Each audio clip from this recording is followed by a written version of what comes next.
Hills ఉప ఎన్నికపై BRS focus పెట్టింది. ఇందులో భాగంగా జూబ్లీ హిల్స్ లోని 2 డివిజన్ నేతలతో బీఆర్ఎస్ వర్కింగ్ ప్రెసిడెంట్ కేటీఆర్ సమావేశమయ్యారు. ప్రస్తుతం కేటీఆర్ మాట్లాడుతున్నారు, లైవ్ లో చూద్దాం. మీకే అర్థమవుతుంది, ఎందుకంటే ఎన్ని మాటలు చెప్పినారు, ఎన్నెన్ని కథలు చెప్పినారు, అరిచేతిలో వైకుంఠం చూపెట్టి ఏం చెప్పినారు. నేను మొన్న సూర్యాపేటకు పోయినా, అక్కడ జగదీష్ రెడ్డి గారు పిలిస్తే ఏదో కార్యక్రమం, మన పార్టీ కార్యక్రమం ఉంటే పోయితే మన నాయకుడు ఒక ఆయన ఇంట్లో ఛాయ్ తాగుతందుకు ఆగమన్నాడు. ఆగితే ఆయన నాయకుడు వాళ్ళ అమ్మగారిని తీసుకొచ్చాడు. అన్న మా అమ్మ అని చెప్పిండు. ఎట్లున్నారమ్మా, బాగున్నారా, ఆరోగ్యం బాగుందా అని అడిగితే బాగానే ఉన్న బిడ్డ అన్నది. ఆ నాయకుడికి మొన్న ఈ మధ్యనే పెళ్ళయింది. ఆ పిల్లగాడు చిన్నోడు 25-26 ఉంటే మన రాజ్ కుమార్ పటేల్ లెక్కనే మొన్ననే లగ్గమైంది. అయితే పెళ్ళైన తర్వాత వాళ్ళ అమ్మగారిని పరిచయం చేసిండు. పరిచయం చేస్తే నేను మాట్లాడుతున్నా, మరి కోడలు ఏమంటుందమ్మా, కొత్త కోడలు మంచిగానే ఉందా అన్న. ఏం కోడలు కొడుక ఏమున్నది అన్న. అంటే గిట్లా మాట్లాడబట్టే, కొత్తగా పెళ్ళి అయింది, గిట్లా మాట్లాడబట్టే నేను పరిచయం అయినా. ఏమైందమ్మా, ఏమి ఇబ్బంది అంటే ఆమె ఏమన్నది తెలుసా, కోడలు వస్తే నెలకు 2500 రూపాయలు వస్తాయి అనుకున్న కొడుక, ఏ 2000 లేవు, 500 లేవు, ఏం లేవు అని ఆమె అన్నది. ఈ లోపల కోడలు ఆమె గడుస్తున్నది, పిల్ల వచ్చింది. నీకు కూడా 4000 పెన్షన్ వస్తుంది అనుకున్నా, వచ్చిందా అన్నది. అంటే కాంగ్రెస్ వాళ్ళ వల్ల, రేవంత్ రెడ్డి వల్ల ఇలా పరిస్థితి ఏంటంటే అత్తకోడల పంచాయతీలు కొత్తవి వస్తున్నాయి. 2500 వస్తాయని అత్తగారు అనుకున్నది, కోడల పిల్ల 2500 తెస్తుందని అత్తమ్మ ఆశపడ్డది. అత్తమ్మకు 4000 వస్తాయని చెప్పి వాళ్ళు అనుకున్నారు. అత్తగారు వాళ్ళు ఏమనుకున్నారు, తులం బంగారం వస్తుందని అత్తగారు వాళ్ళు కూడా అనుకున్నారు. ముగ్గురికి పంచాయతీ పెట్టిండు ఇప్పుడు రేవంత్ రెడ్డి. అంటే ఎంత జూటబాజ్ మాటలు, ఎంత దోకేబాజ్ మాటలు అంటే కాంగ్రెస్ వాళ్ళవి. మీరు నమ్మలే, ఎవ్వరు వెంగళరావు నగర్లో నమ్మలే, హైదరాబాద్లో నమ్మలే, ఓఆర్ఆర్ లోపల ఎల్బీ నగర్లో నమ్మలే, ఎవరు నమ్మలే వీళ్ళని. కానీ పాపం మా మిర్యాల కూడా వాళ్ళు నమ్మిరు. మా భాస్కర్ అన్న కూడా కొట్టిరు. ఆయన భాస్కర్ అన్న చాలా మంచోడు, ఆయన సొంత పైసలు ఖర్చు పెట్టుకొని ప్రజలకు సేవ చేసే మనిషి ఆయన. పాపం ఆయన ఎందుకు ఓడగొట్టిరు, ఎందుకు ఓడగొట్టిరంటే వాళ్ళకి పాపం ఇలా అర్థం లేదు, తాత్పర్యం లేదు, మోసపోయి నిన్ననే చూసిన వార్తనే నాకు చాలా ఆశ్చర్యం అనిపించింది. రాష్ట్రం అంతటా ఇలా యూరియా కోసం లైన్లు కనబడుతున్నాయి, మీరు చూస్తుర్రా? అంటే మీరందరూ ఎవరు వ్యవసాయం చేసే వాళ్ళు లేరు, కానీ వ్యవసాయ కుటుంబంకి వెళ్ళి వచ్చిన వాళ్ళు ఉంటారు కదా. మొత్తం రాష్ట్రంలో ఎక్కడ చూసినా ఎన్నికలకు ముందేమో హామీల జాతర, ఇవాళ ఎక్కడ చూసినా చెప్పుల జాతర ఉన్నది. దేనికి? యూరియా బస్తాల కోసం. మరి 10 ఏళ్ళు లేనిది ఇప్పుడేమైందిరా అయ్యా అని తెలుసుకుంటే మాకు స్పష్టమైన సమాచారం వచ్చింది. మొత్తం కాంగ్రెస్ వాళ్ళే యూరియా కూడా బుక్కుతున్నారు, డైవర్ట్ చేస్తున్నారు, బ్లాక్ మార్కెట్లో అమ్ముకుంటున్నారని సమాచారం వచ్చింది. నేను నిన్నగాక మొన్న గద్వాలలో చెప్పిన, నేను కాంగ్రెస్ వాళ్ళే యూరియా మొత్తం డైవర్ట్ చేస్తున్నారు, కాంగ్రెస్ వాళ్ళే యూరియాని బ్లాక్ మార్కెట్లో దందా చేస్తున్నారు, రైతులకు అందకుండా చేస్తున్నారు అని చెప్తే నన్ను నిన్నవాడు కాంగ్రెస్ వాడు తిట్టిండు. యూరియా అని అంటావా, నువ్వు అట్లా ఇట్లా డామ్ డుసుకొని తిట్టిండు. ఇప్పుడు పొద్దున వార్త చూస్తే ఇక వీళ్ళ మిర్యాల కూడా ఎమ్మెల్యే కొత్తగా గెలిచిన కాంగ్రెస్ ఆయన ఉన్నాడు కదా, ఆయన గన్మ్యాన్ ఒక లారీ యూరియా తీసుకుపోయిండట. ఆయన గన్మెన్. మరి గన్మెనే లారీ యూరియా తీసుకపోతే ఎమ్మెల్యే ఎంత ఎత్తుకపోవాలి? ఇక మరి మీరు ఒక లారీ లోడ్ గన్మెన్ ఎత్తుకపోతే ఎమ్మెల్యే సాబ్ కనీసం ఒక గోదామని ఎత్తుకపోవన్నా వద్దా? ఇజ్జత్ కా సవాల్. గట్లున్నది కాంగ్రెస్ వాళ్ళ కథ. ఆఖరికి యూరియా కూడా బుక్తారే, నాకు అర్థం కాదు. అది కూడా తింటారా? రైతుల నోటికాడి ముద్ద గసంటోళ్ళు కాంగ్రెస్ వాళ్ళు.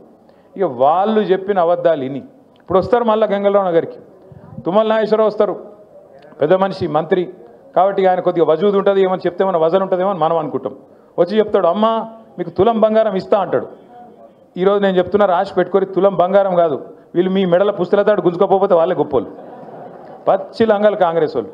తులం బంగారం కాదు, తులం ఇనిమియారు, మీ మెడల పుస్తలతాడు కూడా జాగ్రత్తగా పెట్టుకోరు వాళ్ళు వచ్చినప్పుడు, ఎందుకంటే మంచోళ్ళు అయితే కాదు. ఇంకెన్ని మాటలు చెప్పారు మీకు? 4000 పెన్షన్ ఇస్తాం, 2000 కాదు 4000. కేసీఆర్ ముసలమ్మకి ఇస్తున్నాడు, లేకపోతే ముసలాయికి ఇస్తున్నాడు, మేము ఇద్దరికి ఇస్తాం, ఇద్దరు కంపల్సరీ ఇస్తామన్నారు. వచ్చినాయా మరి 4000? 22-23 నెలలు అయిపోయా, 4000 పెన్షన్ పత్తలేదు, 2500 యాదికి లేదు. ఆ రోజు డైలాగ్ కొట్టిండి పెద్ద మనిషి డిప్యూటీ సీఎం బట్టి విక్రమార్క. ఒక ఆయన పాపం టీవీలో అడిగిండు బట్టి విక్రమార్క గారిని, అయ్యా మరి మీరు చెప్పే హామీలు వింటుంటే మొత్తం 420 హామీలు అయినాయి, 420 హామీలు అయినాయి, మరి ఇవన్నీ కూడితే ఒక 5-6 రాష్ట్రాల బడ్జెట్ సరిపోదు, యాడికెళ్ళి ఇస్తావా పైసలు అన్నాడు. ఏమన్నాడు ఎరికేనా ఆయన? మేము కాంగ్రెస్ వాళ్ళం ఏమనుకున్నారు మీరు? మేము 125 సంవత్సరాల చరిత్ర మాది, ఒక్కొక్కరు 6-6 ఫీట్లు ఉన్నాం మేము. కేసీఆర్ బక్కగున్నాడు, మేము దొడ్డుగున్నాం, మంచి తెలివితేటలు పుష్కలంగా ఉన్నాయి మాకు. మేము మొత్తం ఎట్లా ఆదాయం ఎట్లా పెంచాలి, ఎట్లా ఆదాయం పంచాలి అవన్నీ మేము చూస్తాం. కొత్త అప్పులు చేయం, సంపద పెంచుతాం, అందరికి ఇచ్చిన హామీలు నిలబెట్టుకుంటాం, 100 రోజుల్లోనే 6 గ్యారంటీలు అమలు చేస్తాం, ఇగో బాండ్ పేపర్ మీద కూడా రాసిస్తున్నాం అన్నాడు. ఇవాళ మీరు చూసింటారు పేపర్లో వార్త వచ్చింది, పిల్లలకు వీళ్ళు ఫీజు రీయింబర్స్మెంట్ ఇస్తలేరు, సర్టిఫికెట్లు ఇస్తలేరు కాలేజీలో. వీళ్ళు ఫీజు రీయింబర్స్మెంట్ కట్టాలి కదా. రాజశేఖర రెడ్డి గారు ఉన్నప్పుడు ఒక పథకం తెచ్చిండు, మంచి పథకం. ఏంటిది అది? పిల్లలు ప్రైవేట్ కాలేజీలో చదువుకుంటే వాళ్ళకు కాలేజీలకు పిల్లల తరఫున ఫీజు కట్టాలి, అది ఫీజు రీయింబర్స్మెంట్. మన గవర్నమెంట్ వచ్చినప్పుడు, కేసీఆర్ గారి గవర్నమెంట్ వచ్చినప్పుడు కాంగ్రెస్ వాళ్ళు, అప్పుడున్న కాంగ్రెస్ ప్రభుత్వం మన మీద ఒక 3,000 కోట్ల బాకీ ఇడిచిపెట్టిపోయింది. ఇడిచిపెట్టిపోతే ఆ 3,000 కట్టినాం. ఆ 3,000తో పాటు 9.5 సంవత్సరాల్లో మరొక 17,000 కోట్లు కట్టినాం. అంటే 20,000 కోట్ల రూపాయలు పిల్లల ఫీజు రీయింబర్స్మెంట్ కోసం మనం కట్టినాం. అంతేగాని కాంగ్రెస్ వాడు ఇడిచిపెట్టిపోయిన బాకీ కాంగ్రెస్ వాడు కట్టాలి, నాకేం సంబంధం అని మనం అనలే. బరాబర్. ఎందుకంటే గవర్నమెంట్ అనేది కంటిన్యూగా ఉండాలి. ఒకరు ఉంటాడు, నెక్స్ట్ ఇంకోటి వస్తాడు, అటెన్కి ఇంకోటి వస్తాడు. ఎవరున్నా ప్రజలకు ఇచ్చిన వాగ్దానం అమలు చేయాలి. కాబట్టి మనం కట్టినాం. 10 ఏళ్లలో 20,000 కోట్లు కట్టినాం. నిన్న వీళ్ళు ఏమంటారు ఎరికైనా కాంగ్రెస్ వాళ్ళు? డిప్యూటీ సీఎం, ఏ డిప్యూటీ సీఎం అయితే మాట ఇచ్చిండో మాకు తెలుసు, 100 సంవత్సరాల పార్టీ, 120 సంవత్సరాల పార్టీ, రాష్ట్రాన్ని ఎట్లా నడపాలో మాకు తెలిసినట్టు ఎవరికి తెలియదు అని చెప్పిన పెద్ద మనిషి నిన్న చెప్తున్నాడు, మీకు ఫీజు రీయింబర్స్మెంట్ ఇచ్చినందుకు మా అక్కడ పైసలు లేవట విద్యార్థులకు. అంటే ఎంత అన్యాయం అంటే 13 లక్షల మంది విద్యార్థులు, ఒక్కరు కాదు ఇద్దరు కాదు, 13 లక్షల మంది విద్యార్థులకు ఇలా శటగోపం పెడుతున్నది కాంగ్రెస్ పార్టీ. వాళ్ళు సర్టిఫికెట్లు తీసుకోలేకుండా కాలేజీలకి వెళ్ళి వాళ్ళని ఆగం చేస్తున్నది కాంగ్రెస్ పార్టీ. ముస్లింలు కావచ్చు, ఎస్సీలు కావచ్చు, ఎస్టీలు కావచ్చు, బీసీలు కావచ్చు, లేదా అగ్రవర్ణాల్లో ఉండే పేదలు కావచ్చు, బాగుండాలే, చదువుకోవాలనే ఉద్దేశంతో ఒక మంచి పథకం ఆనాడు రాజశేఖర రెడ్డి గారు పెడితే దాన్ని కొనసాగించింది కేసీఆర్ గారి ప్రభుత్వం. మనం ఎన్నడూ వివక్ష చూపెట్టలేదు. చంద్రబాబు నాయుడు గారు ఏమన్నా మంచి పథకం తెచ్చింటే దాన్ని కూడా కొనసాగించినాం. రాజశేఖర రెడ్డి గారు ఏమైనా తెచ్చింటే దాన్ని కొనసాగించినాం. రోషయ్య గారు ఏమైనా తెచ్చింటే దాన్ని కొనసాగించినాం. అట్లాగే కిరణ్ కుమార్ రెడ్డి ఏమైనా మంచి పని చేస్తే దాన్ని కూడా కొనసాగించినాం. తర్వాత మన పథకాలు మనం తెచ్చినాం. రైతు బంధు కావచ్చు, కళ్యాణ లక్ష్మి కావచ్చు, షాదీ ముబారక్ కావచ్చు, ఒక ఆడపిల్ల ప్రసూతి అయితే కేసీఆర్ కిట్ కావచ్చు, చెప్పుకుంటూ పోతే 100 పథకాలు మన ప్రభుత్వం వచ్చినాక చేసినాం. మనమేమో అట్లా పని చేసినాం. ప్రభుత్వం అనేది కంటిన్యూస్గా ఉండాలి, మనం ఎవ్వల మీద కక్ష పెట్టుకోవద్దు అని మనం పనిచేసినాం. వీళ్ళ వ్యవహారం ఎట్లుంది? కేసీఆర్ పేరున్నది, కేసీఆర్ కిట్లా కట్ చేసి పారేయండి. ఇవాళ రాష్ట్రంలో 14 లక్షల మంది ఆడబిడ్డలకు ప్రభుత్వ ఆసుపత్రుల్లో ప్రసూతులు పెరగాలని చెప్పి వాళ్ళకు కేసీఆర్ కిట్లు ఇచ్చింది బీఆర్ఎస్ ప్రభుత్వం. కానీ కాంగ్రెస్ ప్రభుత్వం వచ్చిన తర్వాత ఒక్క కేసీఆర్ కిట్ వచ్చిందా? కేసీఆర్ గారు ఉన్నప్పుడు బతుకమ్మకు ఒక కానుకగా, చిరు కానుకగా బతుకమ్మ చీరలు వచ్చేది. రంజాన్ వస్తే రంజాన్కు రంజాన్ తోఫా వచ్చేది. క్రిస్మస్కు క్రిస్మస్ కానుక వచ్చేది. ఇవాళ చీర కాదు, జాకెట్ ముక్క పెడుతుండ వీడు కనీసం. ఇక మళ్ళీ పెద్ద పెద్ద మాటలు, ఇందిరమ్మ రాజ్యము, ప్రజాపాలన, ఆడబిడ్డలు అందరినీ కోటీశ్వరులు చేస్తా. నేను చెప్తున్నా కదా, కోటీశ్వరులు చేసుడు కాదు, మీ మెడల పుస్తల తాడు ఎత్తుకపోతే వీడే మంచోడు. గంత దుర్మార్గమైన ప్రభుత్వం ఇవాళ ఈ రాష్ట్రంలో ఉన్నది. ఫీజు రీయింబర్స్మెంట్కు పైసలు లేవు, తులం బంగారంకు పైసలు లేవు, రైతు బంధుకు పైసలు లేవు, 4,000 పెన్షన్కు పైసలు లేవు, 2,500కు పైసలు లేవు, రుణమాఫీకి పైసలు లేవు. ఆఖరికి మీ వెంగళరావు నగర్ డివిజన్లో రోడ్డు మీద పొక్కలు పడితే పొక్కలు పుడిచేందుకు పైసలు లేవు, లైట్లు వెలుగుతలేవు, చెత్త తీసేటోడు దిక్కులేడు. ఇది వాస్తవం. ఇవాళ నేను చెప్పేది వాస్తవమా కాదా? పట్టించుకుంటోడు ఉన్నాడా ఇవాళ రాష్ట్రంలో? ఎవరి పనుల వాళ్ళు ఒకటే బిజీగా ఉన్నారు. చందానగర్లో మొన్న పొద్దున పూట, మనకి ఎక్కువ దూరం కూడా కాదు, 4-5 కిలోమీటర్ల అవతల చందానగర్లో పొద్దున పూట బంగారం షాప్ మీద పడి దొంగలు తుపాకులు పట్టుకొని ఆయనతో దోసుకొని పోయారు. చూసిరా టీవీలలో లేదా? ఇలా పట్టించుకుంటోడు లేడు హైదరాబాద్లో. భయం లేదు, భక్తి లేదు. ఎందుకంటే వీళ్ళే దోసుకోబట్టారు, దండుపాలెం బ్యాచ్ లెక్క వీళ్ళే మోపోయింది.